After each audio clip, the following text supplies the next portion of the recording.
Hello. Hi, Internet. Welcome to Telling Tales. We make dark, atmospheric tabletop role-playing actual plays, and we stream them here for you on Twitch. You probably already know that. That's probably why you're here. My cam is artifacting like hell, but it's fine. Don't worry about it. It's fine. It's all part of the plan. My name's Matt, and I'll be your GM tonight for Symbaroum, a dark fantasy role-playing game from Fria Ligan. And I won't be alone. I'll be here with my players. And I'll also be here with our stream manager, John, who'll pop up now, just so you know his face, so it doesn't alarm you into thinking that your computer has been taken over by some weird dude with a Dalek in the background. Hello, John. I'm in. You're in, and you're here to stay. Yeah. Actually, I'm leaving. Yeah, see ya. Bye. Bye. So, without any further ado, let's introduce our players for the evening. First on, we're going to bring on Chris, player of the weary, battle-scarred Steo. He of a mighty beard and mightier PTSD. Who am I talking about, Chris or Steo? We'll never know. Never know. How are you tonight, Chris? Terrible, but thank you for asking. Good. I'm glad. I'm not, but I'm glad that you've shared that with us. So we've got a treat for everyone tonight, players and everyone else, which is smooth. Pardon me. Which is that we have our first player character art, which our stream manager John has delightfully put together for us. So we'll show you all that, so you can get your first glimpse of what the characters each look like. So there we go. There is Steo. Yeah, I'm not going to lie, Chris. It just kind of looks like a 70-year-old you. Yeah, thanks for that. Great. All right. When I first saw the picture as it was presented to me, it was kind of like looks a bit like Sting after he's finally been made to account for his crimes. Right. Yeah. Sure. After he's been punished thoroughly for his role in David Lynch's Dune. Oh, dangerous ground, mind ground. Yeah, no, I really like it. I just wanted absolute emptiness and a man whose soul has left his body, a corpse which has not quite realized it yet. And here we go. Wonderful. And that nicely describes Steo. There you go, a corpse who hasn't realized it yet. Let's follow that up with bringing on... no, you know what? Actually, let's stick with Chris a moment more yet. Chris, how is Steo feeling? What are his thoughts on the current events, on this pursuit of the two barbarian brothers, which I won't give a full recap of later, but how's Steo doing? Well, when we left ourselves as we were outside of Thistlehold in pursuit of these gentle friends, these barbarian brothers, and I think Steo is largely more than a little irritated that he wound up not getting paid for the job he was supposed to be doing and getting roped into a job that he wasn't supposed to be doing. Despite the fact Steve's not an incredibly mercantile person, but just enjoys, prefers fairness and has not received it so far. Has not received his recompense yet. So he's looking forward to that. Well, with that in mind, let's bring on someone known for their incredibly mercenary tendencies. Let's bring on Sam, the ruthless capitalist of the... No, not really. Hi, Sam. How are you doing? Hello. I'm doing pretty good. Not terrible, at the very least. Then, therefore, we can only go up, can't we, as the players are introduced one by one. Exactly. I've got something to be thankful for. Wonderful. So Sam plays plays Ascarai, the Changeling Ranger, and I believe we have lovely art for Ascarai as well. Ascarai, of course, wears a mask pretty much all the goddamn time, but who knows what lurks behind that? I mean, probably a face. Could be. Could be a face. Could be another arm. Could be another mask. Yeah. Masks all the way down. So what are Ascarai's thoughts and feelings about this whole business? I think he's he's fairly content that he's found work that seems less dangerous in some ways than guiding someone through Stavakar, but is slightly concerned by the presence of the priest and the witch hunter, especially given that this has kind of been set off by an elf. Yeah, And he's feeling like it could go badly, but it should be a bit of blame could start shifting around in an unpleasant kind of way. Yeah, exactly. Yeah, sure. Okay, let's bring on Mike. Hello, Mike. You're on mute, mate. I am no longer on mute. Longer on mute. Yes. Hi, everyone. Hello. Mike is playing Anton, a theurg of the Church of Prios, a holy man who probably won't burn Ascarai, but yeah, toss a coin. I think it remains to be seen. I mean, I don't really know Ascarai yet. Let's not rule anything out at this early stage. You got to know someone before you burn them. Yeah. Otherwise, it's rude. Can't take things too quickly. No, absolutely not. So let's roll on what Anton looks like, which I think was the first piece that John did for this. And yeah, what a stern man. Now, I'm just doing this. This is basically for my own amusement here now. But in the run up to this, we kind of had a notion of kind of sort of casting kind of famous people as the characters and invent in a kind of thing to make them more familiar to people. And I think it gives a nice visual thing for people if they think, oh, it's like a movie or a TV series or whatever. And everyone had kind of gone for some kind of film stars and stuff. Mike, would you like to say who he's loving this? He's loving me for this. Would you to explain who is playing Anton in the theatre of your mind? So Anton is played by Bob Bradley, which is a name that might not be familiar to some of our viewers. Bob Bradley is a former manager of Swansea City Football Club and is weirdly an American soccer coach. I can distinguish that he's not an American football coach. And he just has an incredibly interesting face. And I could not encourage you highly enough to Google image what this man looks like. To be fair, I did Google him almost as soon as you said, and he's got a real. He looks like a young Mr. Burns. You described him as a Westerosi face, as having a Westerosi face. That's kind of like craggy. Yeah. Sort of thing. He had a hard paper round. Let's just put it that way. Yeah, absolutely. And to add even more confusion to the matter, Mike, as to why you thought of this particular football coach to cast your character as, would you like to state for the record, as I believe you, that you have no interest whatsoever in Swansea Football Club? No, none at all. And this channel has no affiliation with. No connection to Swansea at all, but just a face that is an interesting one and inspired the character of Anton. So there we go. His face inspires us all. So let's. What's Anton thinking about the current situation? I think probably really mixed feelings, because he's definitely a bit of a fish out of water. He's travelled to somewhere new. Some orders from the Church of Prios, and but has kind of got to fit in and make some local connections and get the lay of the land a little bit. But then he's found himself with a group of individuals that he normally wouldn't associate himself with. So, definitely interesting times for our Anton. Excellent. And on that note, let's bring on our last player. Let's bring on Elle, who is playing Ephanea, a name I just recalled by looking at the name there. Elle, who is playing is Ephanea. Ephanea.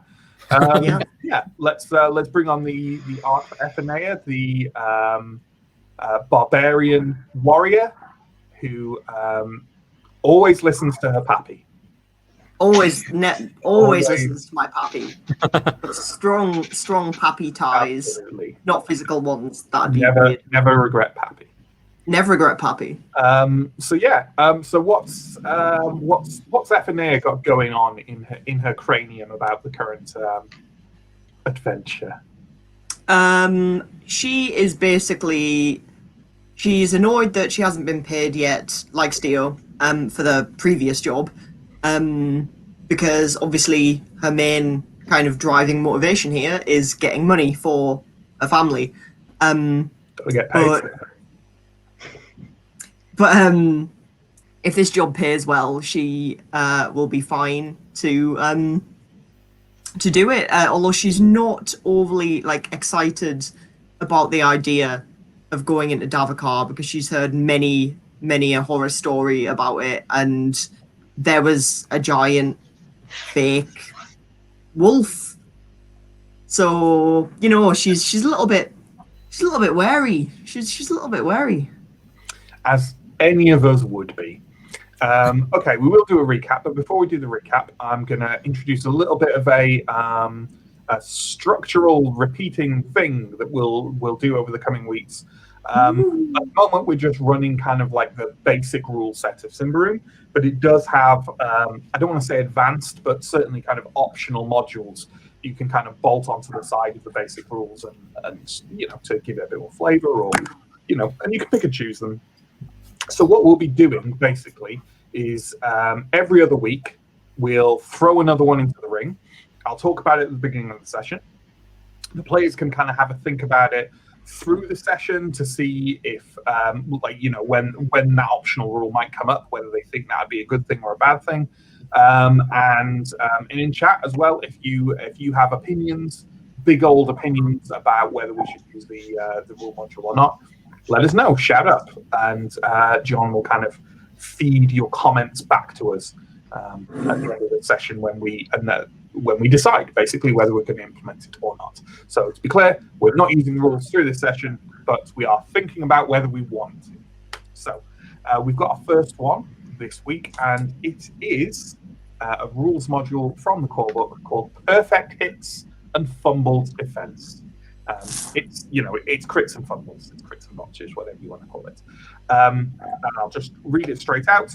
Some groups appreciate the drama of the dice more than others, and those players can use this rule for perfect hits and fumble defense to spice things up a bit. So what happens is, if you roll a 1 on a d20 when you're attacking, which is obviously the optimal roll because lower is better in Symbaroum, that's a perfect hit and you deal an extra d6 of damage. If you roll a 20 when attacking, which is the worst thing you can roll, the enemy receives a free attack against you. So obviously in many circumstances that would also be a miss and then they get an attack against you. But in some, including some we had, for example, in the prologue, you would hit and still get hit back, right? So you've overextended and you get a strike against you. And then there would be a perfect defense, which is a 1 on a d20 when rolling defense, and you get a free attack against the attacking enemy. You can see that there's a running theme with these. 20 on a d20 when rolling defense, the enemy deals +3 damage, which is just the game's averaged out 1d6. So it's the same thing both ways, essentially. You do more damage for hitting hard or defending badly, and there's a free attack each way for the flip of that. That's it, basically. There's also an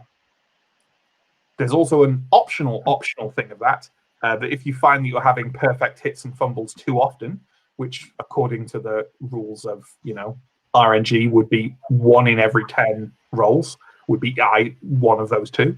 Then what you can do is if you roll a 1 or a 20, you then roll another d20, and if that result kind of backs up, it doesn't have to be another perfect hit or fumble, but it has to be, for example, if you roll a perfect hit and you roll that 20, then you have to make another roll, and if you hit with that roll, so you achieve the hit again, then you get a perfect hit.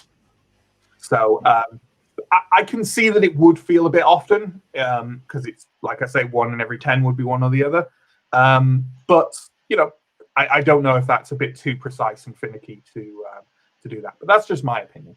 But players, see what you think through this session about whether you want those perfect hits and fumbles introduced, and chat. Have a talk about it and see. Let us know what you think as well. Okay, recap. So not a huge amount happened last week, really.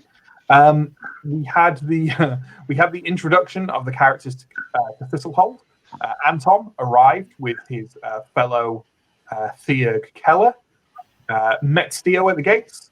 Steo then wandered off to try and find some work with the Fortune Hunters Agency, a meeting which was between Urfons the Goblin and Ephenea and Steo, which Ephenea and Steo had a little bit of friendly sparring practice. They were then sent, the two of them, Steo and Ephenea, off to a tavern, an inn called the Witch and Familiar, to basically shake down Ascarai and kind of intimidate him into either joining the agency or not taking work in Thistlehold, without kind of violence, just kind of trying to barge him out of business in the city, essentially. Also at the Witch and Familiar, by sheer coincidence, was Anton, who was there meeting a local witch hunter called Balmello, who the Church of Prios kind of wants to keep tabs on a bit. And while you were all there in this barbarian run-in that has kind of exciting mossy and stuffed animal decor, you heard a cry from upstairs. You all rushed to help, and it was a pair of barbarian brothers, Bellin and Ludo, who were being attacked by some Jakars, nasty jackally creatures, and a beast, a larger, more ferocious beast called a hunger wolf. And essentially, you had a big old fight. The Jakars and wolf were felled, but upon dying, the hunger wolf transformed itself, revealed itself to be an elven shapeshifter. What's more, an elven shapeshifter wearing a rusty iron armband that revealed it to be part of the Iron Pact, a group of elves who are rumored to be sworn to defend Davakar, the dark forest of Symbaroum, against any and all intruders. Bellin and Ludo explained that members of an expedition they'd gone on recently had been disappearing. They said it was an unremarkable expedition that came back loaded down with gold and jewels. The only thing they mentioned is that the leader of the expedition, all he wanted from the tomb that they ransacked was a beaten copper crown, still melded to the skull of who had worn it centuries ago. The local guard turned up. Steo's essentially superior, kind of, although Steo's kind of off the books. And he said, stay where you are. I'll interrogate you in the morning.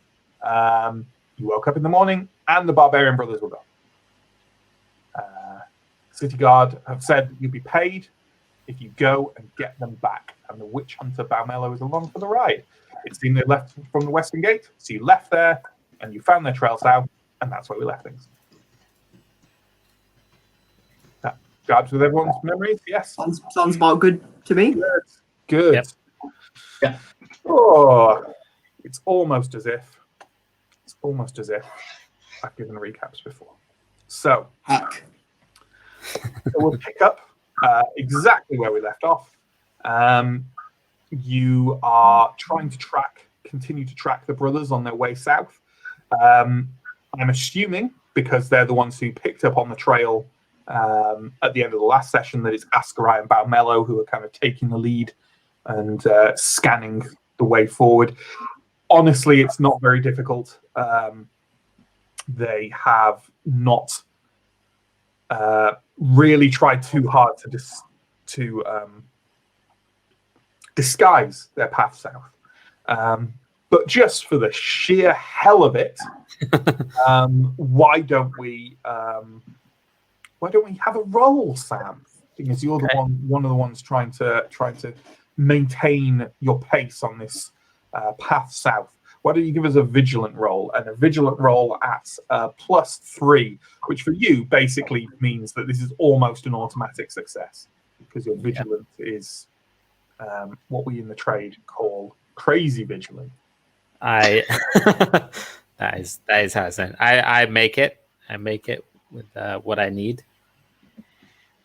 Excellent. Yeah, you find you've already found the path. You maintain the path very easily. It's as clear today to you as day to you, and yeah, it's not a problem at all. The path wends alongside some rivers, through some hills. You even have to basically leap the low fence of an orchard at one point, where they seem to have tried to cut through it, maybe to gain a little time. You don't know. You pass a couple of villages, some farmsteads. Generally, while this area is, a little less rural than further south by Inderos, there are a lot of settlers and pioneers around here, and yeah, you're traveling a fairly well inhabited land. Do I get any sense of what they might be heading towards? Like, is this a direction I would know as being like, oh, they're heading towards some town or? Not really. There, like I say, there's various relatively new settlements nearby, but the only large settlement nearby is Thistlehold. Okay. And going directly south from here, you can't think of any specific settlement they might be heading for. No, and they're heading like, it's sort of in a straight line, but it's a kind of meandering straight line. You think they are generally just, well, you know what? Why tell you? Why not have you roll for it? Give me a cunning roll. Give me a cunning roll. My cunning. I don't think my cunning is too good. And you know what? Actually, if he doesn't make it, I'll widen it to the group, because I think it's I'm sure you'll be talking with the trackers while they're doing it. I do not make it. Okay, then does everyone want to give me a cunning roll, and we'll see if anyone else. Not with my cunning. Is it just a flat cunning roll, I'm guessing? I don't make it. I got a 1. There we go. How do you do, Chris? You're on mute, by the way. I failed miserably. That's fine. Ephenea nailed it. Ephenea, while you're not the one following the track or whatever, it does occur to you that essentially in taking this meandering path south, you feel like they may not be so much heading towards somewhere as heading as quickly as they can away from somewhere, namely Davakar. It's where the Iron Pact are and where they're trying to keep people out of. That they seem to be fleeing. That's your gut feeling on it. Yeah, I'll obviously relay this to the group. I'm just going to say, well, it doesn't look, necessarily like we're actually tracking them to somewhere, and it looks like these guys are running away from Davakar, which, if they had any sense, they would be doing anyway. That's fair enough. Can't blame them. They're a long way from any big towns, though. I wonder why they left the safety of Thistlehold. I mean, it's the biggest settlement for acres. It's like your man said last night. If the elves want in, they'll get in. There's no trouble getting in. The only thing they can't do is attack en masse. Still makes no sense. They would have been safer in Thistlehold. How far south of Thistlehold do the elves roam? Who would even know that? I think there's someone who might. In a quiet voice from kind of at the front where he's alongside Askarai, Balmello's voice comes from under his kind of almost pulled over hat, and he quietly says, "Further than you think."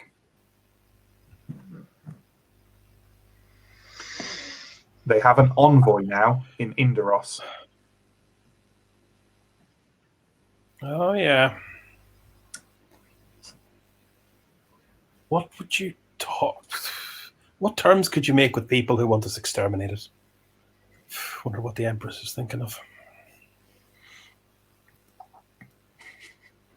Ask her, I staying quiet. So, as you sort of make your way further on, you're about, I'd say, probably 4 hours into the pursuit or so. but you get a definite idea, or certainly Askarai does, that you are gaining.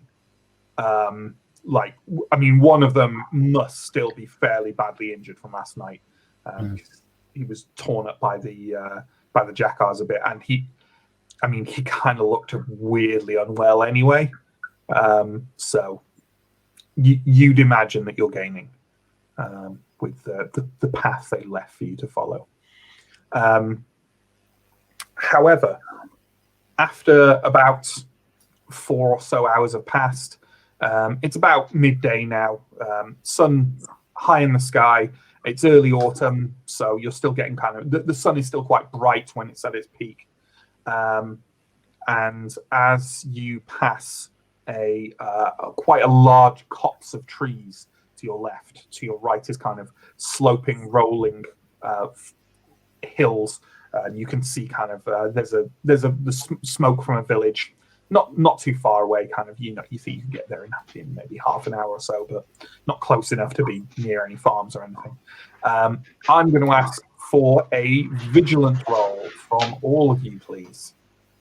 Mm-hmm. The roll you definitely want to hear me ask for. Definitely doesn't signal that we're about to be attacked.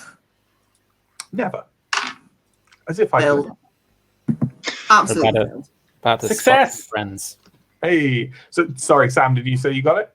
Yeah, I did get it, yeah. So Sam, in that case, Askarai and Steo, you two notice the two slender figures walking out from the nearby copse of trees.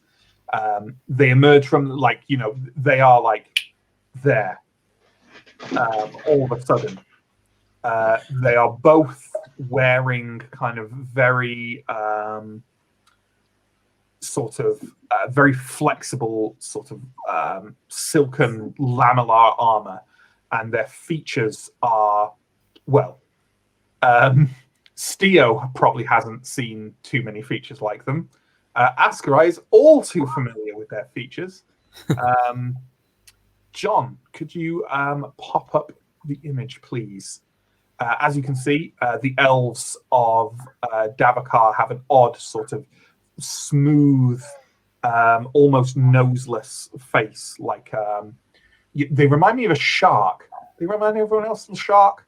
Kind of black eyes, like dogs' eyes. I can see it. A bit Voldemort-y for me. Yeah, sure. And kind of very pale, odd grey and green skin tones. That is, in fact, exactly what one of them looks like. The other one looks a bit different to that and has kind of shorter hair. And he's wearing kind of slightly more fur patches over his clothes, and he's a bit more buff, a bit more hench, and is walking alongside them. He does have his bow out, and he has his bow nocked, but he does not have his bow raised. Okay. The other one does not appear to have any weapons on him whatsoever. I'm going to give Ethanea a nudge and kind of point over that to kind of raise the visual alarm without screaming. Sure. Are they walking towards us? They are walking directly towards you, slowly. I'm going to do the quietest double take of my life, because considering I'm wearing crow armor, I imagine isn't that quiet, to be honest. No, it will not be. It'll be very clanky. A bit of a clanky double take. Favorite type of double take. But yeah, because I've never seen this. This is horrifying. You grew up in Bright Davakar, being part of the clan, I imagine. But whether you've seen an elf is entirely up to you. There are occasionally non-hostile interactions between the barbarian clans and elves, but they are few and far between. I just think they're very ugly. So, has everyone noticed? Because I know some people didn't make the vigilant roll, but I imagine kind of looking over. Does anyone want to not notice them? If you see what I mean. Does anyone think that they wouldn't and they're just kind of bumbling along? Mainly I'm asking Anton because just because the others have already said. No, I think I would have noticed them, or noticed that other members in my group are noticing something. Yeah, exactly. Yeah. And I think that I would probably be sort of silently praying, perhaps, and maybe clutching tightly a religious pendant that I carry on my person. Sure. Yeah, like a kind of blazing sun, perhaps, or something. Yeah. I am very interested in what Baumelo is going to do in the next couple of minutes. Yeah, I'm looking at Baumelo. He, like the elf, he has his crossbow out, and it is, loaded, but he's definitely holding it down, and also kind of has the other hand inside his voluminous coat, presumably with a grip on his hand axe. The elves approach to within about 20 feet of where you're all standing and come to a halt.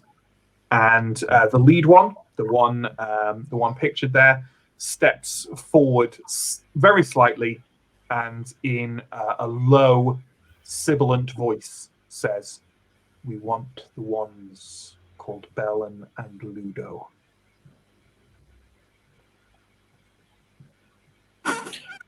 What a coincidence! So do we. He kind of glances over at you and says, "They have violated the treaties. They have tunneled too deep into the soil of old Davakar. They are blight-stricken and must be purged." There are many who have taken things from Davakar, but I don't see many elves up here. The other one, the one with the kind of fur patches over his armor, leans forward and sort of tugs slightly on the arm of the one who's been talking and says something in a language none of you have ever heard before. Again, a kind of sibilant, rolling tongue. And the other one, he seems to be angry. And the one leading, who has already talked, kind of turns and says something to him in a tone of voice that seems maybe reassuring or commanding somehow, and then turns back to you and says, "I will have those two. Blood will flow if you resist. You will strike in 1 hour." We did not have them with us. He just starts turning away. Could I possibly call after them, just saying, "Wait, do you know where they are?" Then the lead one turns back slightly and says, "Yes, so do you. We follow the same path." And walks off. The other one stands and stares at you a bit longer, and then makes a kind of growling noise deep in his chest, and turns around and follows the other one. Can everyone give me a vigilant roll, please, at a let's say +1, not +1, -1. I thought you were being too nice. Yes.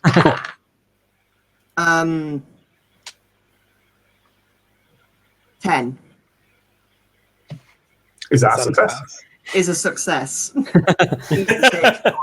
Anyone else get a success? I just made it. Okay. Those of you who rolled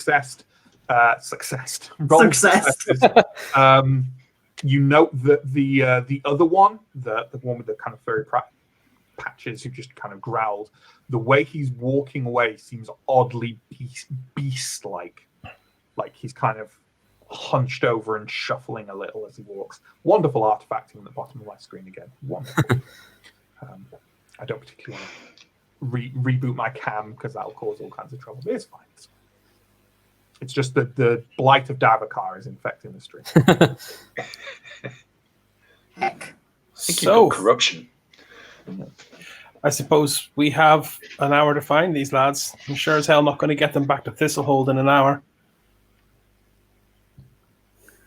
What would be? I mean, do you think they'll let us, like, take a piece of them so that we can, take it back to Thistlehold? Just to prove we did the job. Jeez, we you're did cunning. the job. We did. Did they specify alive? I don't recall. I don't think they did. I mean, Guys, like, dead or In a alive. low voice, Balmello says they are not looking to take them alive. Oh yeah, no doubt. Yep. Your god friend said we could bring them back dead or alive. Maybe the elves Okay. would be okay with killing them, and we take them back to Thistlehold dead. I mean, personally, it's not our fight. Yeah, I mean, we I just want to got throw that out there. a couple of options on the table. We wait an hour and 5 minutes, go and find the bodies and claim our money. We go first, have a chat to them, and go back to Thistlehold and tell.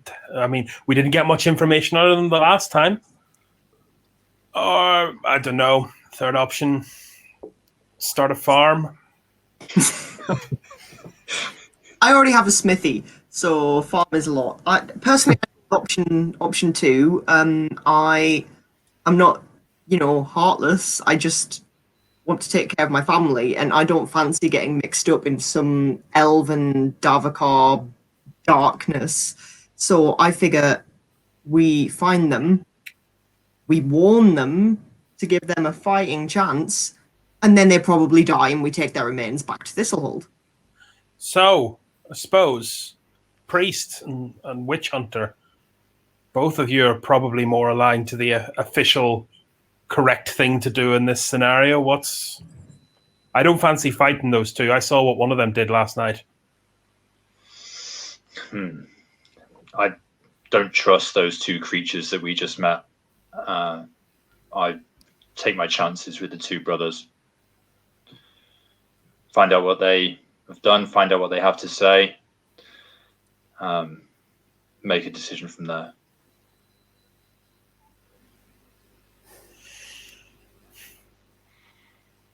Have to find them either way. May as well continue. Yeah. Mello nods almost imperceptibly and says, "And it seems that time is ticking." Party split. I say we sit down for about an hour. There's a nice village up ahead. Maybe grab some snacks. Go and really thrash this one out. Take the really just discuss it to the last possible minute and maybe a couple of minutes afterwards. I don't fancy putting my life on the line for this. Seconded.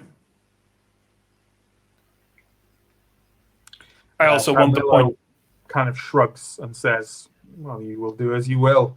I myself am at least going to find these brothers and get their side of the story first." I'm with you, Barmello. I will join you.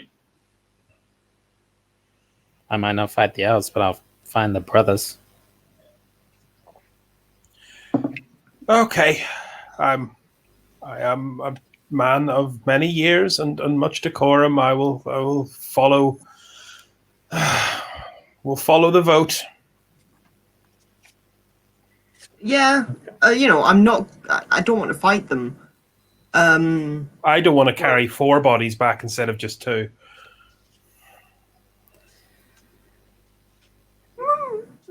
I mean, we might get more money. Nothing involving Thistlehold ever involves anyone getting more money. But let's pick up the pace. Balmello has already kind of strode off and seems to be kind of basically trying to pick up his pace significantly, almost kind of jogging along the path the brothers have left. I'm going to assume that others are going to try and keep pace with him. Yeah. Yeah. Okay. It's not, he's not setting a ridiculous pace, but he is, he's moving at a certain speed.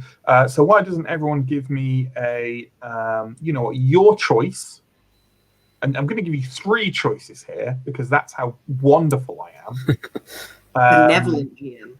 Between quick, i.e., you're just trying to be as fast as you can. Strong, i.e., you're just trying to kind of endure it, jog a bit through the pain. Or resolute, as in you're hurt and you are fast, but you're quite good at just keeping yourself going. Nice. Well, Theo, no matter which one I rolled. I got success. So Hey. I am used to forced marches, so I'm just gonna. Sounds good. Does my success like cancel out Mike's inevitable failure? Only if you give him a piggyback. I'm just going to say that I've just travelled up a long way to get to Thistlehold just yesterday, so that's my excuse for failing this miserably. I just made it on Resolute. Excellent. So I think we can safely say that, like, it's not by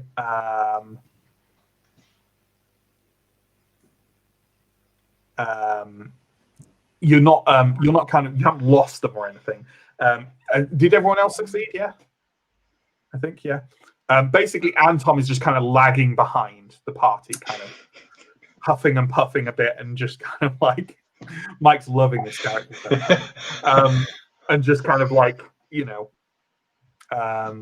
struggling to keep up a bit, and realizing that this business of taking Prior's word to the savages of the north might be a little more physically demanding than he perhaps anticipated. Yeah. Priests. So there we go. After about 40 minutes, you crest over a hill, and ahead of you, alongside a kind of slow, meandering little stream that's running down a valley, you can see the brothers not too far away. One of them, presumably Ludo, is helping the other one, presumably Bellin, along, kind of almost looks like he's literally carrying him. And Bellin is stumbling along, kind of hunched over, kind of occasionally catching his balance with one arm to stop himself from falling. I'm just going to immediately shout after them, because, I mean, they ain't going anywhere fast if, Sure. like, he's carrying his brother. So I'm just going to be like, Oi! I've got a message for At you. your cry, Ludo kind of turns round and kind of quickly, like, looks ahead of him and looks around a bit, and then you see his shoulders visibly sag, and he kind of, puts, Excellent. helps Bellin to sit down by the river, and kind of, they try and scoop some water up to drink and refresh themselves, and Ludo just stands there waiting for you with Bellin sat next to him. Well, Time is of the essence here. We haven't got long. how long has passed? Like, did you say? Sorry. About 40 minutes.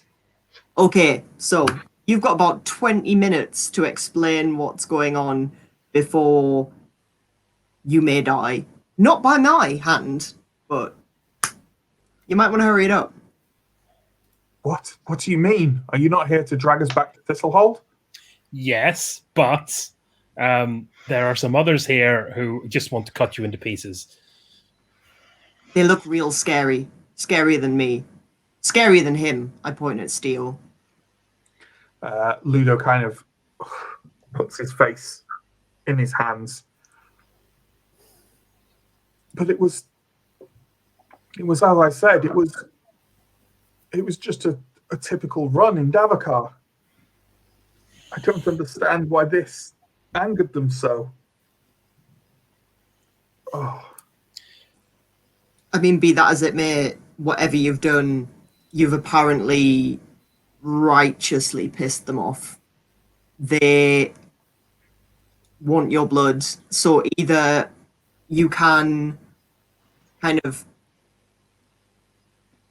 come with us nicely at Thistlehold, I guess, or you're going to be elf bait. But to be honest, either way, I mean, I don't particularly plan on fighting for you guys. Could I possibly do a roll or something to see if, like, I think that they're withholding anything, like not telling us the full story? Absolutely. Give me a vigilant roll. And you know what? You can take a... Are you like, yeah, but that's my vigilant shit. You can take What my vigilant score does not matter because I won't roll successfully. But you can take a I'd say a +2 to your vigilant. okay, right. Is this like a specific Mike handicap? Like every roll now he just gets like +2. I haven't rolled less. I haven't rolled less than a 14 so far tonight out of my 5 rolls. So yeah, I don't successfully make that. Okay, you can't really tell whether he's concealing anything. He did give the account last time of the expedition, didn't he? And the skull, and did he mention a moment by the campfire where there was an oddness about a skull? Or I can't remember if I gave the spiel. I think they just said they'd been to a tomb and had already sold the treasure. They didn't say what they'd taken exactly. Okay. All right, Anton, could you make...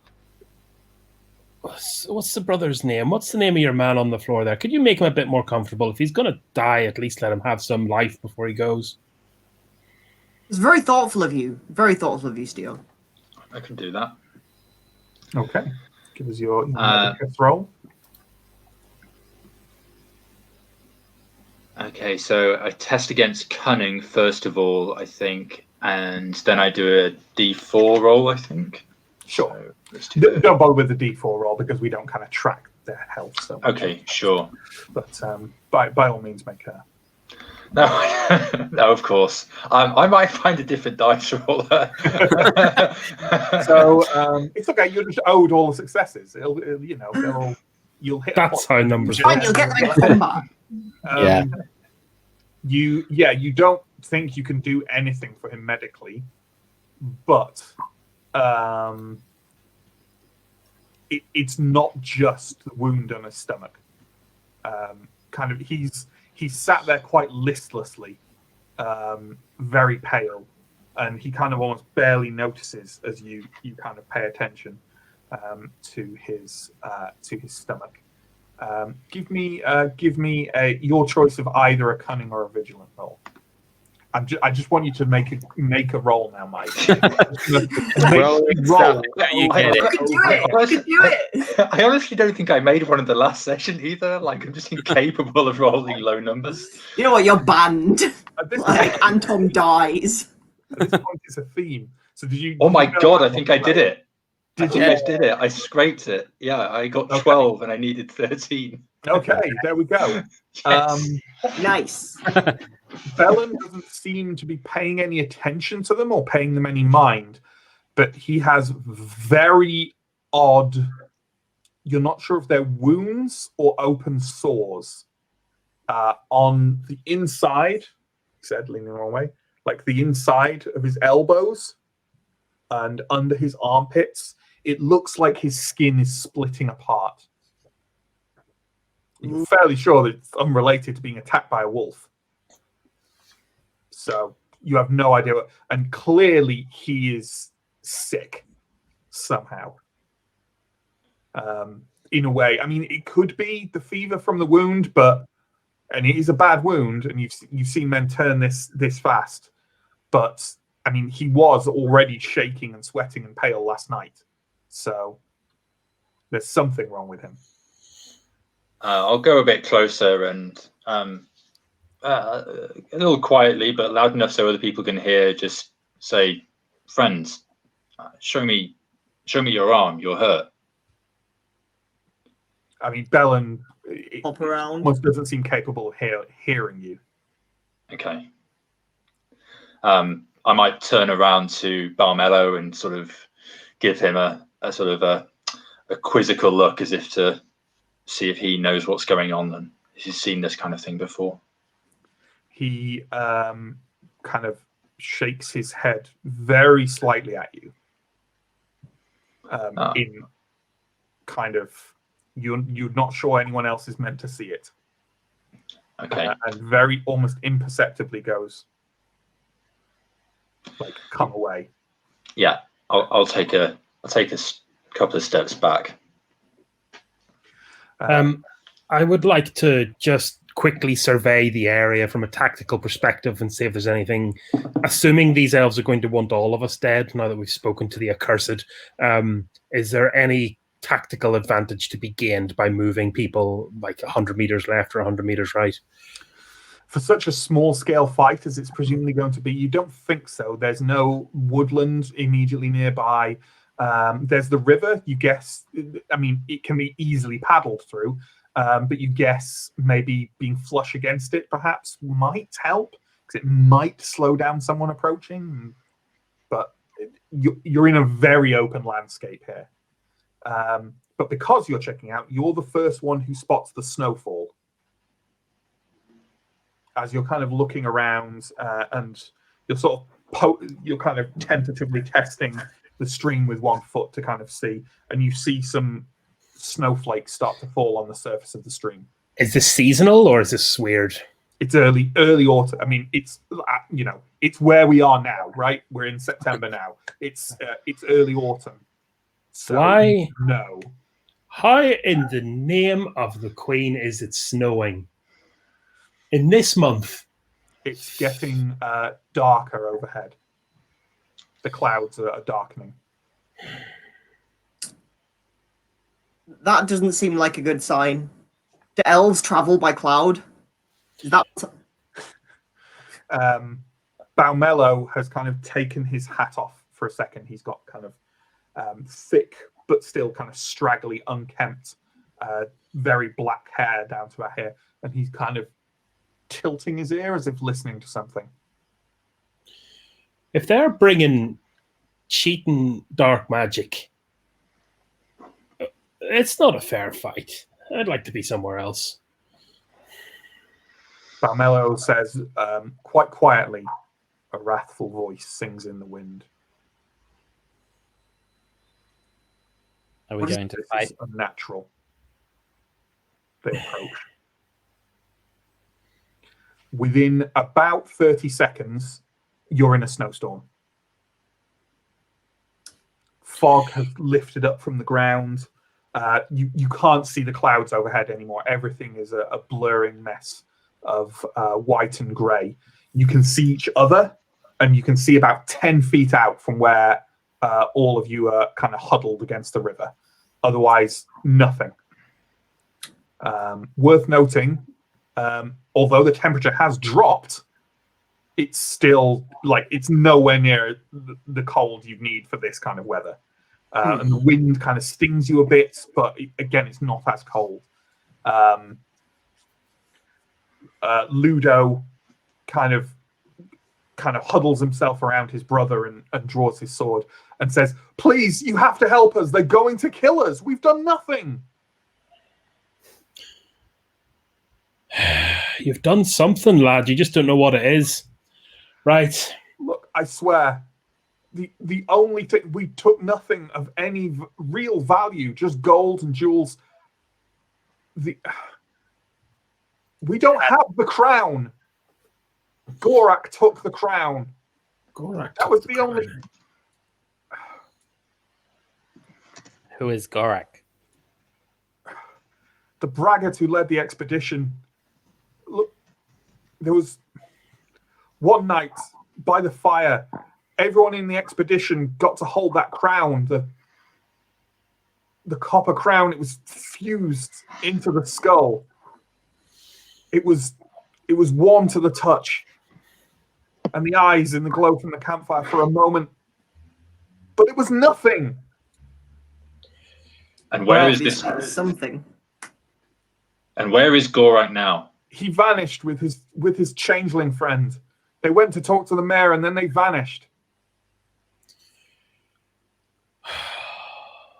Right. But we did nothing. We don't deserve this. I swear. Keep a good watch out for what it's worth in this 10 foot of visibility, and back up to the river. Just make sure. Ready your weapons. Ludo kind of heaves Bellin to his feet to try and stagger a bit closer to the river. And the moment they've reached stood up fully, there's a whistling noise, and Bellin arches backwards there's an arrow coming from dead center on his throat. He gives a brief gurgling cry and crashes into the river, face down. Just a kid. Just a bloody kid. There is a deep huffing and grunting noise coming from somewhere in the snow. And I think it's probably about time we rolled initiative. Although we don't roll initiative. Take quick values, don't we? So, John, can you handle our initiative in our little private chat here, please, for us? If everyone reads out their quick values. Or you've got, actually, no, John's got everyone's quick values because they're always going to be the same. Could you add for me, please, John? Let's say Elf 1, who is at a quick of 13, and Elf 2, who is at a quick of 11. So what is it if you've got two things with the same quick? What is it, the value? The deal breaker is vigilant first, and then after that, you just roll d20s against each other. My vigilance 10, so what's Elf 1's? Elf 1's vigilant is 13. Okay, he goes first then. And we'll just let that go into the chat, and then we'll kick off. Don't worry about Mello and Ludo. I will. They're NPCs. I'll just narrate their actions at the end of each round. Justice for everyone, equality. The NPCs are important, Matt. Like, all NPC lives matter. Absolutely. As usual, you can choose to delay your action in this first round to any point after where you are in the initiative order. And from then on in further rounds, that is where you will be. You won't be able to pull it back afterwards. But you can absolutely do that. Askarai, you can go first. It's worth noting you cannot see either of the elves. Do you want to delay your action? I can hear some huffing and puffing, though. Can, yes. It sounds like something is approaching from a direction, and you can pinpoint that direction. So, you could always try and make a very wild shot in that direction, or any other action that you can think of. I feel like generally I'm not going to have good visibility, so I may as well just start shooting. Sure. A literal shot in the dark. In that case, if you're shooting in that direction, do you want to take a shot for me at -5? I think that's appropriate for shooting at something you cannot see in a snowstorm. I think that's what -5 was made for. So whatever your ranged attack is. Vigilant? Yeah, it's vigilant. Yeah. I make it. Well, there we go. Maybe I should have also added there. I guess I should have also added there defense. He said, getting the wrong side. Their defense was also a -1. Should I add that on? As far as I'm aware, like the modifiers are like. It's modified by no. It's a roll. No, it's okay. Okay. Would you have still made that if it was a -6? Yeah. My vigilance is 15. I rolled a 9. That's fine.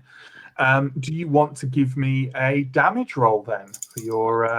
You have a bow, right, rather than a crossbow. Yep. Right, That is a D10. I got 8. Not too bad. So you kind of try and gauge where this the approaching loud grunting noise is coming from, and you sort of internally kind of cross your fingers and whisper a prayer to whatever you believe in. I'm not sure what a changeling would believe in other than the humanity of the human race. You fire off an arrow, and you hear a satisfying thunk and a roar of pain coming from beyond where you can see in the snowstorm. Yes. So next we've got elf number 1. And you know what? If I guess they figure that if you can fire through a snowstorm, then perhaps they can as well. So could you make me a defense roll, please, at -5?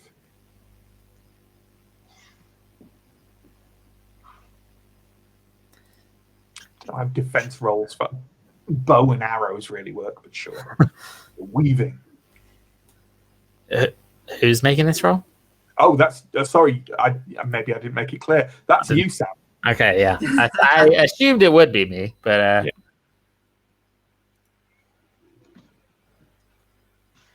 Okay. My defense is 13. I rolled a 6. I guess that's that then. Yeah. Lucky person. I'm just stealing all of Antom's luck. I was going to say. Absolutely. An arrow goes kind of whistling past you through the wind and the snow. Obviously, it goes very fast, but you do have time to register an odd smell. Okay. Oh, sorry, guys. That was me. I'm sorry. It's all the snowstorm, you. So, speaking of Elle, Ephenea, it's your turn.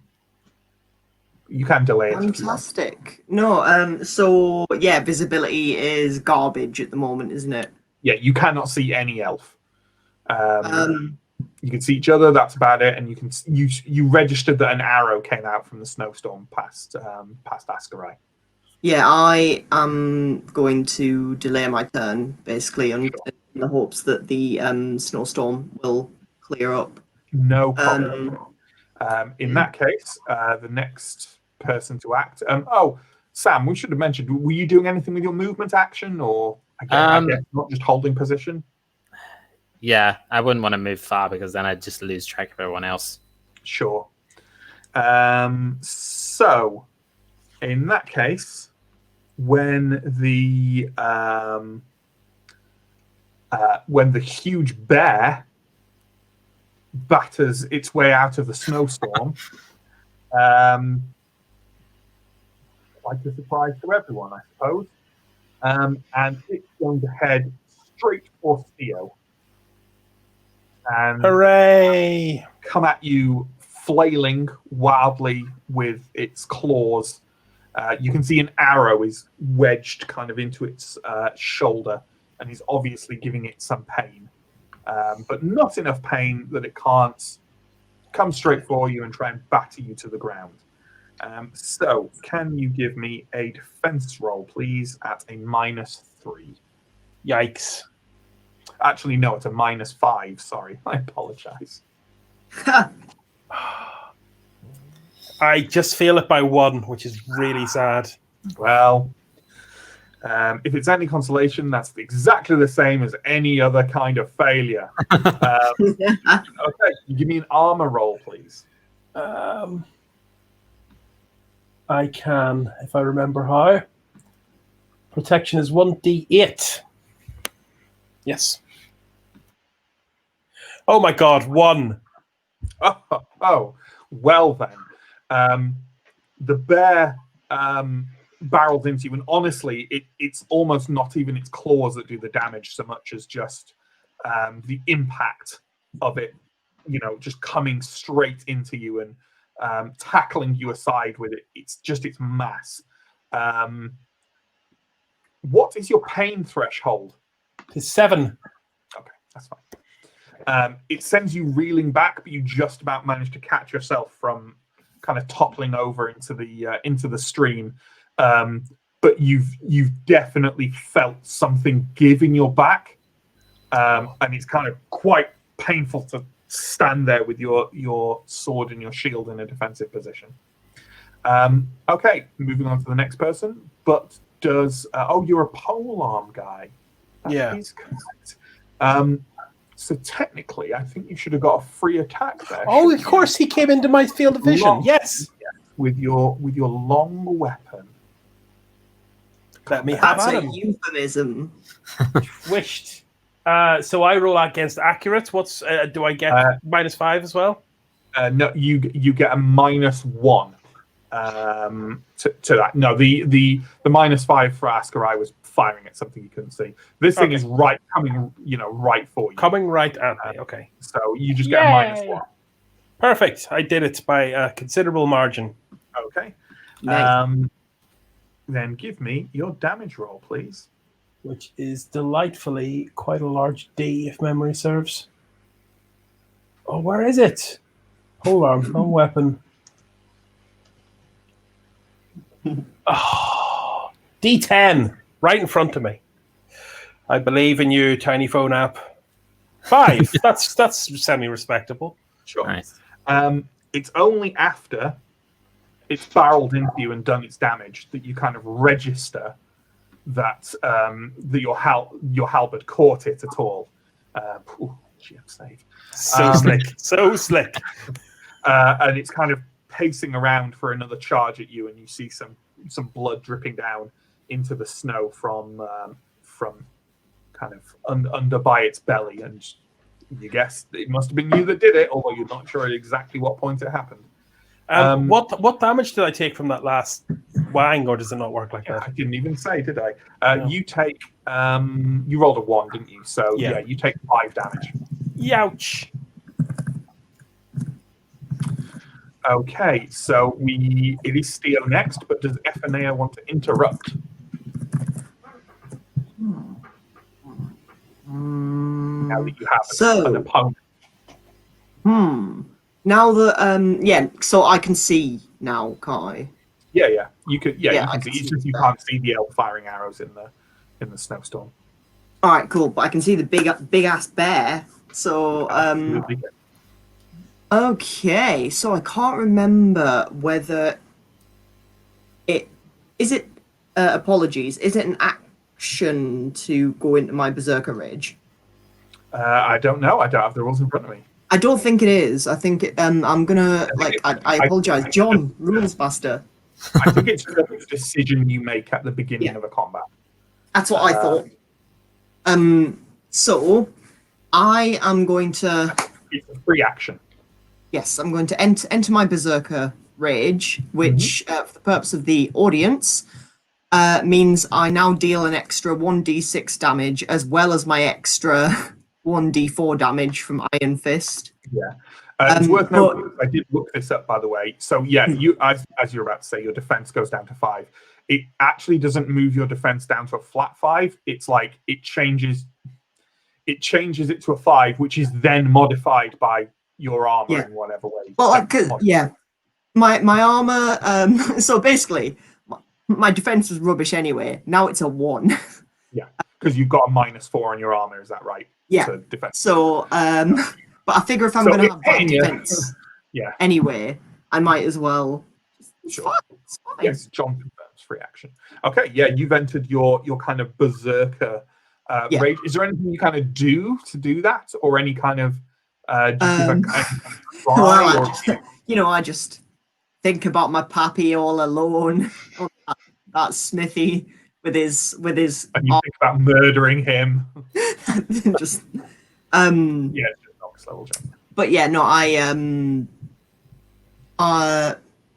in order to kind of invoke my rage, it is just a case that I'll probably just let out like a battle cry, and kind of raise my weapon above my head.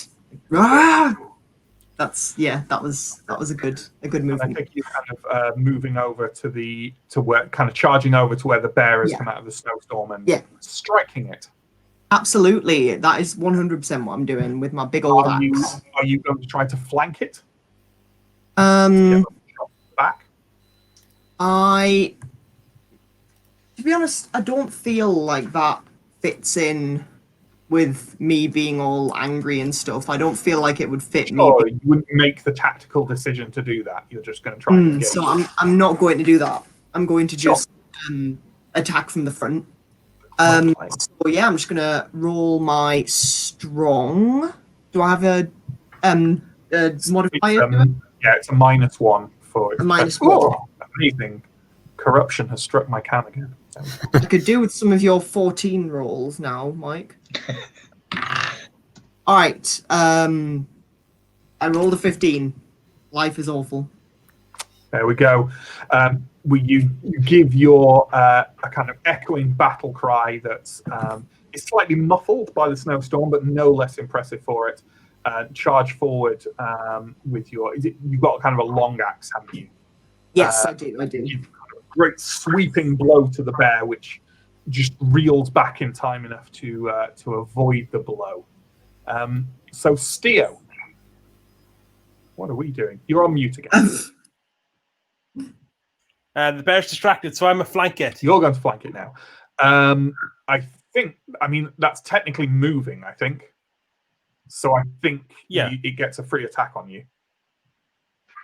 No, because we're already in combat.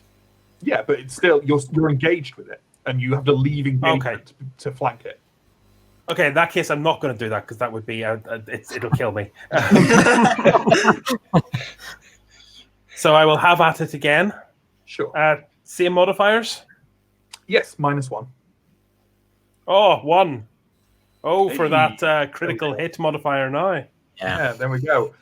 So give me your damage roll. Which is a d10. 9. Spicy. 9. Oh, it was there. It's gone now. Okay. You basically, the bear seems very distracted by Ephinaea's wild charge, and you make a kind of quick step to the side to get slightly out of its fields of vision, judge your moment just right, and thrust hard. And your halberd goes directly into the side of the bear's neck, and as you tilt and the force of the bear kind of twisting around, it slips through the bear's head until the spike on the end of the halberd is emerging, just crunches out from the other side of its base. It gives a horrible, despairing cry and kind of staggers forward towards you a couple of steps, and you have to kind of back up a bit and kind of twist yourself, which does hurt your back a lot more, to wrench the head of the halberd out of the creature's skull, and it crashes to the ground in front of you, and almost immediately the form of it starts to blur and shift. Who is next? Anton. Anton is our final person. There's no sign of this other elf yet, so. Okay, in that case, I'm gonna sort of cast my blessed shield, a mystical power. So I'm rolling here against my resolute. So I need less than a 13. Let's see how this plays out. Oh, We decided based on last week. We had a discussion on whether corruption should kick in if you fail your roll, and I'm saying that because I know you will have done. yeah, I did. Yeah. Yeah.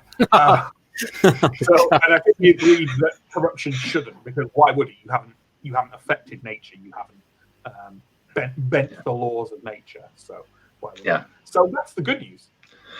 I feel like my poor rolling is a crime against nature. I have known people with far worse luck than this. I have a player in my regular weekly campaign who has this level of luck still after almost about 7 or 8 years of playing the game. You're fine. You're fine. You're doing fine. Fine. I take it that kind of visually expresses itself as kind of, you grasp your symbol of mutter to yourself, other things, but nothing kind of happens. Yeah. Are you doing anything with your movement action? Maybe moving slightly closer towards Balmello, which is probably a safe place to be, or a slightly safer place to be. In that case, you're the one who notices that Barmello is hardly paying any attention to the snowstorm or the bear. In fact, he's primarily very closely watching Ludo. Oh. And you kind of turn round, I guess, to take a glance at what he's looking at, and you see Ludo stood at the edge of the stream. He's stretched up to his full height, and he's shaking and jerking in an odd fashion. And as you watch with horrific ripping and sort of the sound of meat being torn apart, a shape far too large to have been within him tears apart at all his joints and down the center of his chest and emerges from him like shedding a cocoon. As I say, the shape is far larger than him, but it's humanoid. It looks like an 8 foot, 9 foot tall, bestial humanoid thing. It has no flesh and no skin.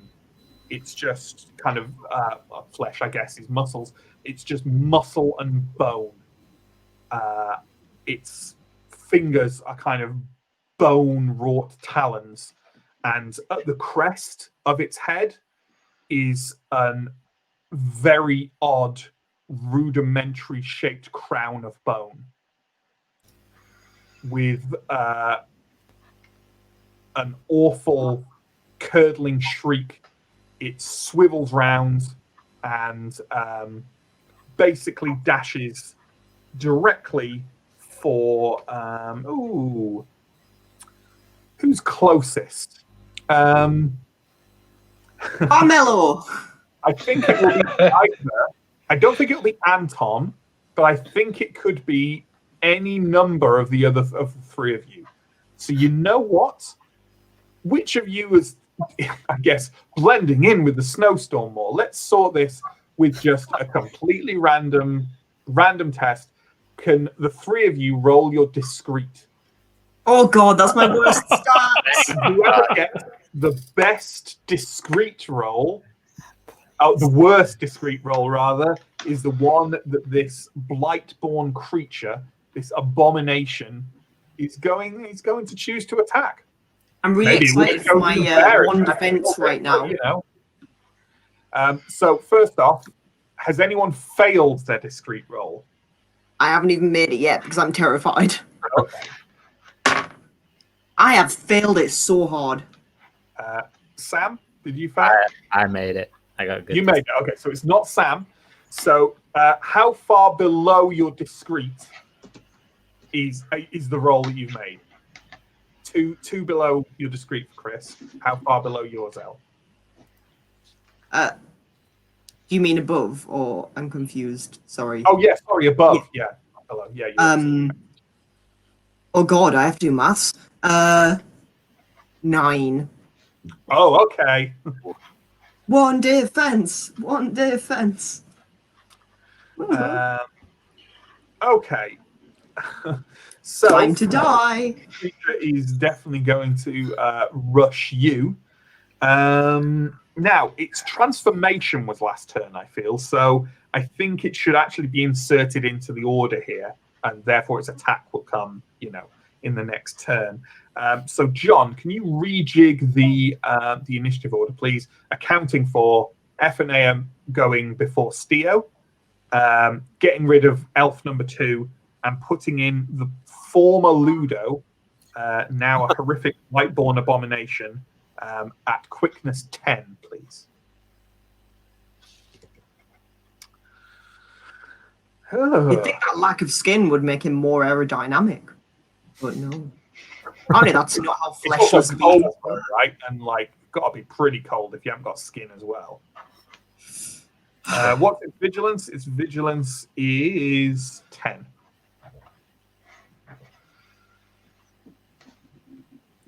What's your vigilance, Chris? Yeah, I should learn these. Vigilance. Oh, it's 9. So it goes before Steo. So F&A, it sounds like F&A is going to get get to do something first as it's barreling towards her. So let's go round to the initiative order. I'm going to ask everyone. Effanir is very aware of it because it's shrieking and coming towards her, and Tom is aware of it. Ascarai goes first. Ascarai, I want a vigilant roll off you. Okay. Let's say You better notice this.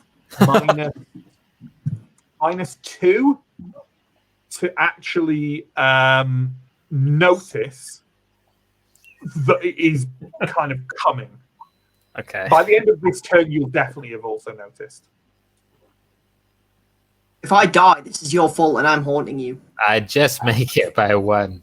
No, I make it exactly, actually. Okay, great. Then what do you want to do? Movement, action, and it's worth noting that by charging Effanir and Theo, I'm going to judge that when it arrives, it will be engaged with both of them because it's right fucking there. But Ascarai, not so much. You've got a little bit of space. So what are you going to do? I think I'll still move out of the way that it's like looking a little bit. Sure. Yeah. Trying to get away from it. To do that, because I'm going to say you're closer to the stream than Steo and Effanir are. To do that, you'll definitely have to go into the stream, which isn't a problem necessarily. It's probably going to be you're going to get cold feet. But Okay. I mean, better cold feet than whatever this thing is going to do to you, right? Better cold feet than bludgeoned to death by an abomination, as they always say. I'll move just into the edge of the stream to get slightly out of its way, and then I'm just gonna shoot at it because this seems a lot worse than any elf. Yeah, sure. Okay, so make your attack. Your attack will be at a +2. Okay. Because it's pretty big and it does not care. I do hit. Okay. Give me a damage roll, please. I got 1. Oh. Okay. Your arrow literally shatters on the kind of hardened muscle and bone that make up its frame as it howls past you. The piercing of its screaming literally hurting your ears, even the 10 feet or so away that you are. Okay, good start. Another arrow whistles out of the snowstorm, and anyone kind of paying attention to that direction, maybe people who don't know that there's a horrible thing pounding towards them, can see there's now a kind of shadowy shape emerging. It looks like the other elf is coming out of the snowstorm fast. The arrow whistles past the abomination, who's definitely aiming at the abomination. So, who is next? It's Effanir. Jeez. All right, cool. So, I'm still in my berserker rage, which will hopefully give me the bravery I need to charge down this hellspawn. Whether it gives me the accuracy, we'll see. What's my modifier? Your modifier is a +2. Yes. Easy to hit. Yeah, that is good. Trying to stop it. As long as I roll less than 17. Please be good to me. Okay, good. That was a 3. So good. I now roll massive, ridiculous multiple die damage. A D12, a D6, and a D4. This is basically an Arborant dice roll for anyone who played that. I'm just going to roll 1s on all of them. It's going to be awful. Right, so let's see. D6. I rolled a 4. D12. I rolled an 8. D4. I rolled 2. So 14. 14 in total. Okay. You basically kind of in the state that you are, all you see is another target a huge, screaming, terrifying target, but a target nevertheless. You wheel round from what remains of the bear or the elf on the ground in the snow. You see this thing coming at you, and you bellow in response to it. And you don't really bother trying to duck under its attack. You just step forward, swing with all your might, and the axe blade crashes into the thing's chest. You have a brief moment of elation because, well, that would kill most things, right? And you before it attacks, you have time to note that it's not stopping screaming and it's not stopping humming. So that's an exciting time for you. I'm sorry. Right, but yeah, genuinely. But you have definitely wounded it grievously. Oh, thank God. Its chest has caved in and given way. It just doesn't. I mean, it doesn't seem to be feeling it. So, can you make me a defense roll, please? And it's a defense roll at -3. Well, then, my defense is now -2. Yeah, I don't know how that works. Does that mean you automatically lose, or does that mean, I don't know. I think it means you can still roll. I think it means a roll of 1 still counts. I think. Okay. Because it's 1 anyway, right? So I think that still counts. That's my judgment for this. Okay. John, I've seen that we've had a few kind of things in the chat where people are like, "Oh, it can work this way or other way." It's kind of GM. Can you make a note of any of those, please? And we'll have a talk through them and see what side we come down on. Eleanor, you legit rolled a 1. Holy crap! Okay then. That's good. That is good. In that case, you only have to do it again for its second attack. It gets 2 attacks against a single target per turn. So, yeah. I'm excited. The first swipe for you, the kind of strong one that it really barrels into, goes an inch from the front of your face. Its talons swipe across, and it doesn't make contact, but you feel a splatter of blood just over your face as the kind of, the raw flesh and blood just washes over you. The stink of the thing is appalling. Give me another defense roll, please. Yikes. Come on. Somehow blessed me with a 1 twice in a row. Nope. Okay. You pull yourself away from that one, but almost faster than you can register, with its other claw, it rips out towards you. Can you give me a armor roll, please? Yes. Dude. So, oh Jesus! You don't, in the state you're in, you kind of don't feel the blow at first, because you're just keeping going, and then you kind of get the red hot flare of pain washing across your chest. For everyone else, you can see that Ephane's armor, the crow armor, has almost completely buckled at the front, and blood is kind of running, not trickling from the gash in Ephane's chest and washing all over the snow in front of her. What is your pain threshold, please, Elle? Oh dear God. I believe it's 8. 8, yes. Can someone check? And this will tell you how much damage you've taken. I need to check if the pain threshold needs to be met or exceeded, because you've taken 8 damage. So damage exceeds after armor. Lucky there. So you don't get knocked over, and it doesn't get a free attack. You'd have the choice of which happens anyway.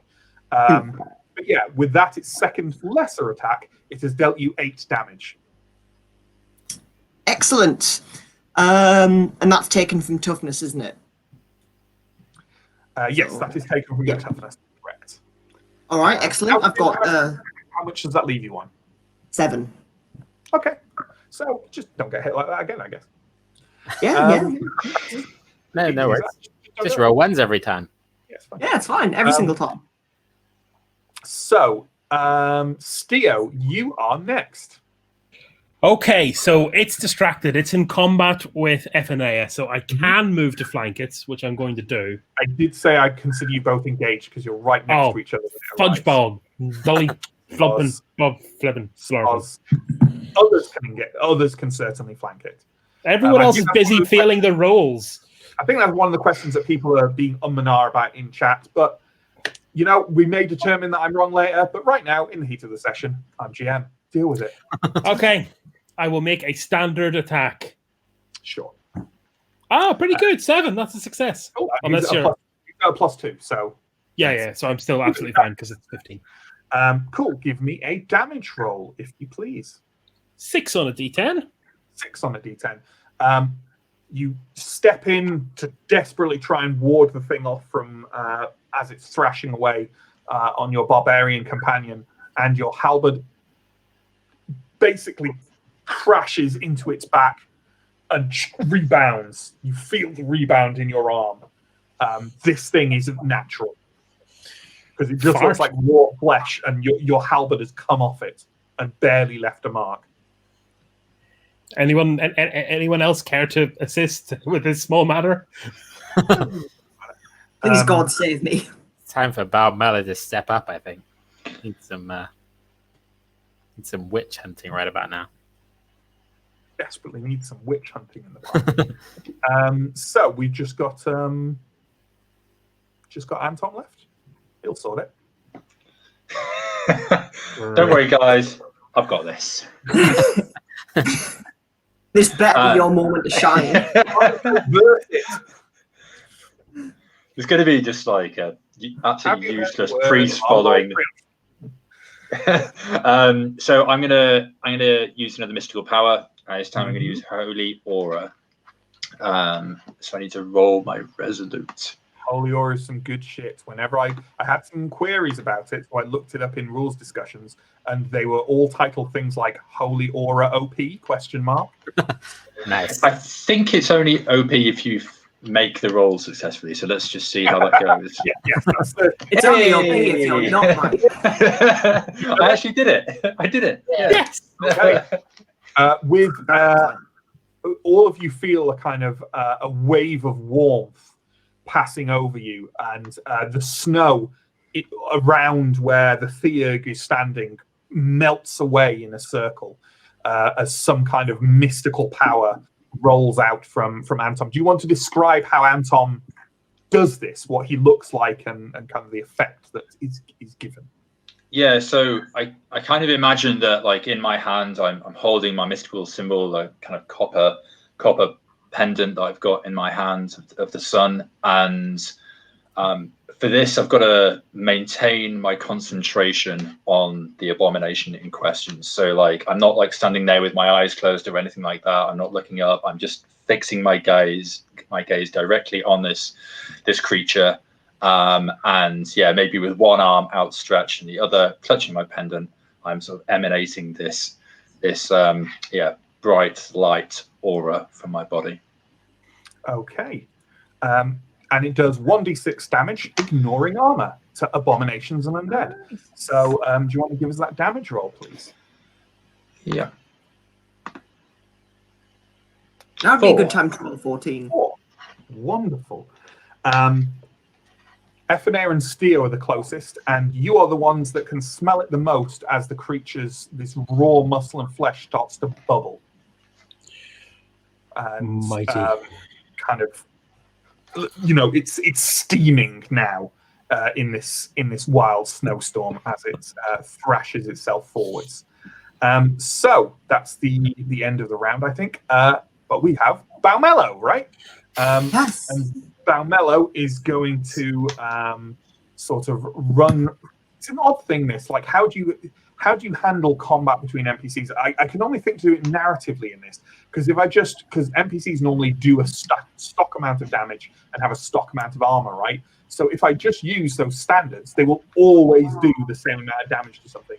which might mean never being able to hit it, never being able to do any damage, or always do. And it seems odd. So I think I'll just do this narratively based on what I think is right in the moment or whatever.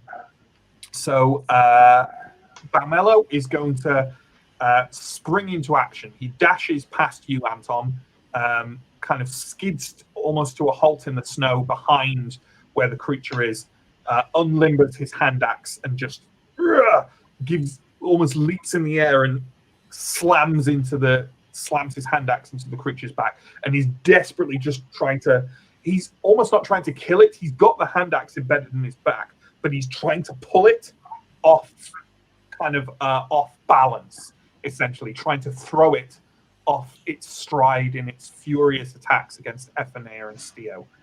So I'll take a little damage off it, but also I'll maybe make its attacks a little harder next turn. See if they struggle to hit. The attacks are a nightmare. Like when I was doing this, I was like, they could die. Like people in this group could totally die. So that's fun. I want to point out, you all laughed at me when I prepared 7 characters for this campaign.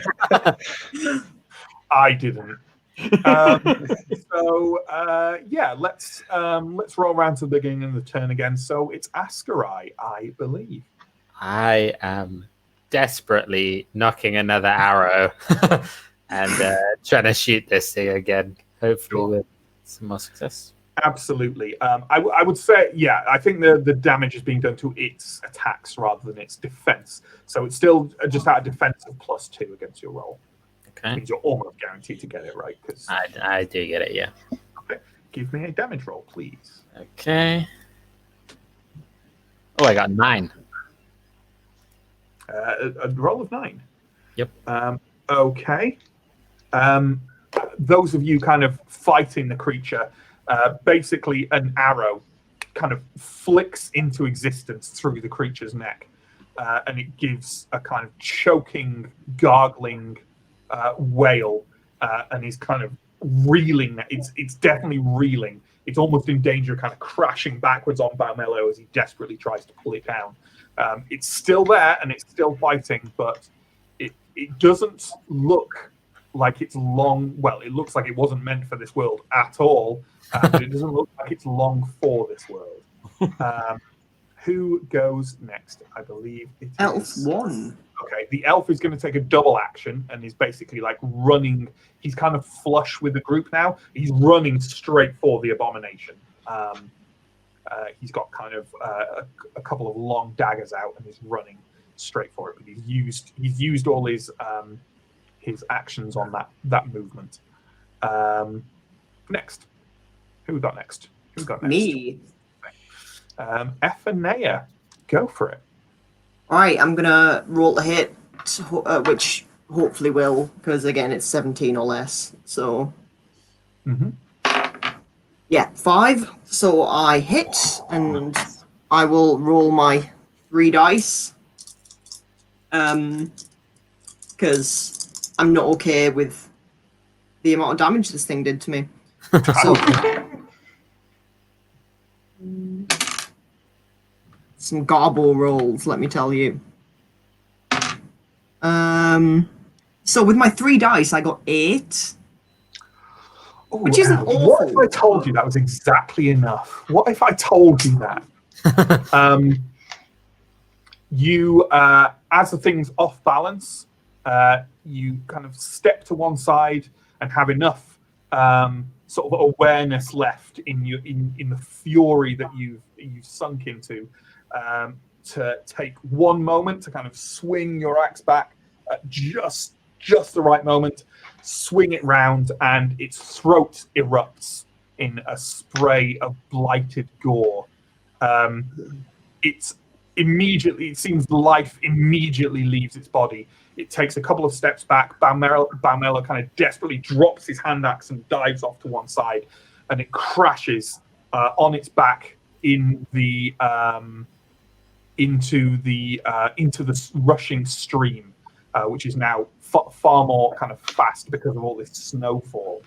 As it crashes to the ground, those of you who are kind of fighting it, there's a shape that blurs slightly past you and flings one arm forward, and a kind of a long dagger just pitches straight into what's left of its head.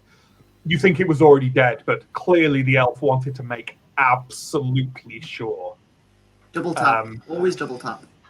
Yeah, kill secure. We call that in Dodo land. There's just a moment of respite and silence, and Baumello scrambled back to his feet, saying, "Drag it out of the stream quickly!" I will immediately, with what little energy I have, kind of dive towards the stream and start hefting it out. Yep, lend a hand. You, between all of you, I'm not going to make you make a strength roll. If there's, 6 of you. The elf also kind of bends over and does the same, and the abomination is dragged out of the river. The snowstorm is now dying around you, by the way. Baumello kind of takes a deep breath and reaches under the thing and starts working to get his hand axe out, and says, "Villagers drink from this river." Has it already corrupted the river? Who knows? You're starting to feel it now, Elle. You kind of look down and realize the thing basically tore open your sternum. Well, not your sternum. Tore you. You look down and in part of the wound across your chest, you can see a rib. I'm going to obviously kind of I've taken it out of the water now, so that's kind of taken the last of my energy, and I'm just kind of going to stumble and just end up basically lying down. Is there any snow left, or is it completely evaporated? There's definitely still snow. Yeah, you could try and put the wound if you wanted. Yeah, that's kind of, I want to try and pack a bit of snow into it. Can you make, as you're doing it, I imagine that Anton is making his way over to you as you're doing this, but can you give me a resolute roll, please, Elle? Yes. A resolute roll. I think this is quite a painful thing to do. Let's say a resolute roll at a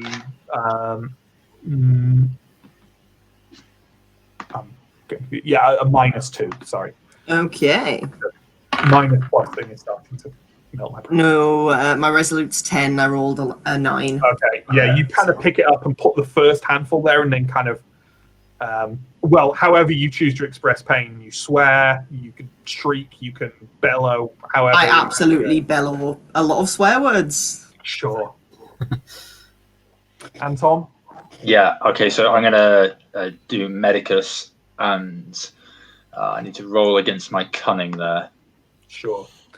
As you're doing that, the elf takes a couple of paces back. He's definitely keeping his eyes on Baumello, very much so. Baumello is doing the same, just kind of staring back at him. I want to try and turn this into a triangle, so that not moving to flank the elf, but definitely making sure that there's a tactical.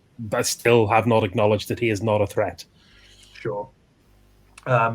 The elf takes a couple of paces backwards, kneels down by the body of his compatriot, the one wearing the kind of patchy fur armor. He reaches down, lifts up his hand, and removes a ring of rusty iron that was on it, and slips it into some kind of pocket in his silken lamellar armor.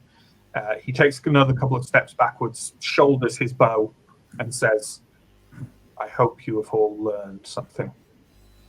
He turns around, starts to walk off. So at this point, I'm probably just going to collapse on the ground. Baumello's just kind of watching the elf leave. Anton and Ephenea. I managed to complete my roll, so I now get to roll 1d4 against Ephenea's toughness, I think. Let me see. My toughness is 15. I guess. Toughness. Oh. I think it's just 1d4, and then it just gets added on. Added onto the toughness. Yeah. Okay. Right. So I'm back up to well, hang on. I haven't rolled it yet. Yeah. 3. Okay. Awesome, so I'm back up to 10. I think I was at 7. Oh, yeah, that's a very good point. For the Holy Aura, of course. Sorry, we'll roll it for the sake of it. Do you want to roll a d4 again for temporary corruption, please, Mike? Sure. Which we should have rolled for the Holy Aura at the time. It won't matter because temporary corruption goes away at the end of the scene. We're about spoilers. We're about to wrap up this scene. 3. Okay. So yeah, the Theurg leans over and does what he can. At the very least, you've attempted. You can pack the wound with ice a bit, or at least clear it out, ice and snow, and then you have a little. You have your needle and thread with you. You can try and sew up the wound. It's a nasty one, but you think the barbarian will recover. Okay. Yeah, I'll try and do that, and I'll sort of mutter some prayers about letting God's light heal her as I do. I will, for once, not sass about Prios, since I am being healed by the priest. I take it everyone is kind of taking a moment to rest here. Unless anyone is going after the elf is kind of walking up to the crest of the hill, is walking away back north. I'm focused on my rib cage trying to escape my body. Okay. Barmello also took a few kind of steps downriver and dragged the body of Bellin from where he hadn't drifted far down the stream because it's not that deep, and he kind of come to the shore, and he kind of drags Bellin out as well. He walks back over and says, "You should be able to get some keepsake from their bodies and take it back to Thistlehold. I'm going further downstream." He tucks his hand axe away in his cloak and his crossbow as well and says, "There's a village called Glimmervan. I want to make sure they have not been affected by whatever is in this water." We'll probably meet you there if we can get ourselves in one piece. They have an inn? He shakes his head. "Go back to Thistlehold. I work alone." I'm not concerned about how you work. I'm concerned about us getting somewhere to sleep. I'm not sure we're going to make it all the way back to Thistlehold tonight, but thank you. There's an head more or less straight north until you hit the road. There's an inn, a relatively large one, on the road there on the way to Thistlehold. It's you can stay there for the night. It's called Jackad's Heart. Good journey. He turns to Anton and says, "I will be in touch with the church on my return." And without much more, walks off. So I'm kind of sat on the ground inspecting my wounds and just basically muttering curse words. Sure. We should have known there was something. The elves wouldn't come this far south for nothing. Like, I told you we had two options. What was your man's name? The man who took the copper crown. That's the one bit of information we got off these vile things. Gorak. Gorak. Someone, for the love of God, write that down. the worry is the crown could do this to other people. Yeah, how many people were in that party? They all touched it, didn't they? Exactly. Ludo did say that everyone got to hold the crown one night by the fire. A group of those in Thistlehold would just be carnage. Indeed. I take it you're basically going to, once you kind of gathered yourself, you're going to stand up and head off to the north to the road? Are we taking the body of... Yeah, well, you probably can't carry the body all the way back to Thistle. Well, you can, but it would be the thing. Are you going to kind of look for some kind of proof? Yeah, let's... Proof and any coins. Sure. Is there anything left of Ludo? What is left of Ludo is slowly, but still visibly, dissolving into the ground and giving off a horrific stench. Is someone going to search the body of Bellin, who at least while suffering seems to have died somewhat more cleanly than his brother, with an elven arrow through his neck? I can't move right now, really. I'm Very well, more so- I'm more interested in the other elf. I'll let someone else pick up Bellum. I'll go and check out Bellum's body. Sure. Do you want to? No, we'll make you roll for it. You're searching the body. It's either there or it's not. You find he had a purse with, honestly, a relatively surprising amount of coin in it, 20 thaler. And not much else, really. No kind of... He had a necklace that's kind of like some kind of, barbarian art. It's almost certainly not worth anything, but perhaps it could be used as, an identifier of him, or at least you can go back and say, this was his necklace, he's dead. I'll throw the purse to Steo and tell him to just look after that for now. And I'll maybe turn back to the body, and I don't know if there's like a sort of like a last rites thing that is done in this world with bodies. Maybe just say a few words. Some kind of Church of Prios. Yeah. Maybe just do that on the body.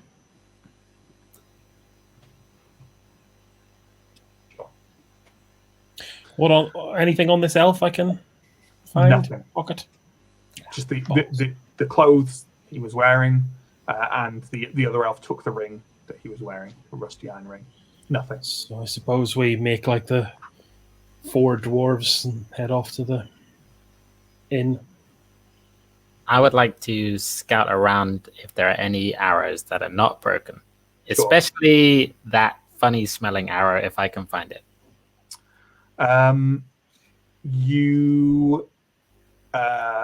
You cannot find the arrow, but the arrow that the elf fired into Bellen's neck is still there. Shall we say, give me a vigilance roll at -2 to see if you can grab any remaining arrows. Okay. That are intact. I make it by 4. Yeah. Okay. 4. You find one arrow that you can add back to your stock. The one that you fired into the bear is oddly intact. The arrow you recover from Bellen's neck has that strange, odd smell, and you can see that some of the veins and arteries in his neck around where the arrow impacted have gone an odd shade of green. I will take that and keep it separate if I can. Sure.